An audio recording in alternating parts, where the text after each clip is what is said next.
गृह निमंते विविध प्रतिकार उपाय कौन करेंगे। श्मशान कब्रस्थान डाक्तरखाना निकट में बासगृह थिले बहुत अशुभ कारक होता है। तेणु दिन राति गोटे जीरो बल गृह सम्मुख जलाई रखिले शुभ हेब। गृहर उत्तर दिगरे गोटे पाणीपात्र धातु निर्मित कईंच रखिले शुभ फल देता है। गृहर मुख्य द्वार उपरी भागरे घोड़ा नाल रखिले सुख सौभाग्य वृद्धि होता है।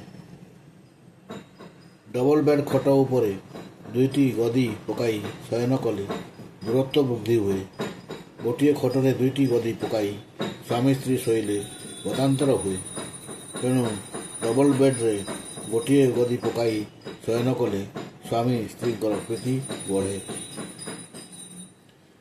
गृहर मुख्य द्वार स्वस्तिक बा गणेश छवि रहिबा उचित।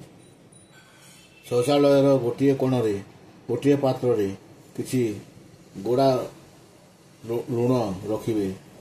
किछि दिन परे ताहा पानी होई गले बा हलदिया होई गले ताकू बदली देवे।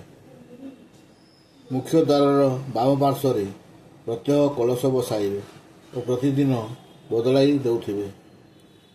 गृह को ओलाई सारी झाड़ू को लुचाई रखिबे और गृहर वायव्य कोण किछि ना किछि धातु मुद्रा स्फटिक पात्र रखिले गृहर मंगल हुए।